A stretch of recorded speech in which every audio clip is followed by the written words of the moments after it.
बिस्मिल्लाहिर्रहमानिर्रहीम। जहालत भी एक बीमारी है जो इंसान को तरह तरह की बुरी रस्मों में और वाहियात बातों में मुब्तला कर देती है। अमूमन जगहों पर मय्यत को मेहंदी लगाई जाती है, औरत मय्यत पर सुर्ख दुपट्टा डाला जाता है, उसके बालों में कंघी की जाती है।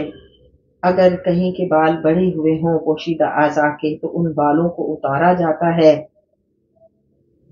मट्टी से उसको इस्तिंजा करवाना जरूरी समझा जाता है। तो याद रहे कि ऐसा कुछ भी नहीं है।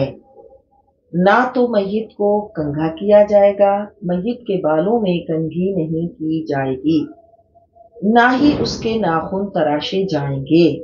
हाँ, अगर कहीं का नाखून खुद ब खुद टूट गया तो वो उसके कफन में रख दिया जाएगा, लेकिन उसकी कंघी नहीं की जाएगी, नाखून नहीं तराशे जाएंगे, किसी भी पोशीदा जगह के या किसी भी जगह के बाल नहीं उतारे जाएंगे। इससे मय्यत को तकलीफ होगी।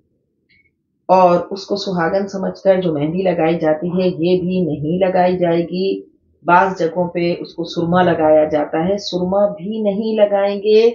कोई ऐसा काम नहीं करेंगे जिससे मय्यत को तकलीफ हो।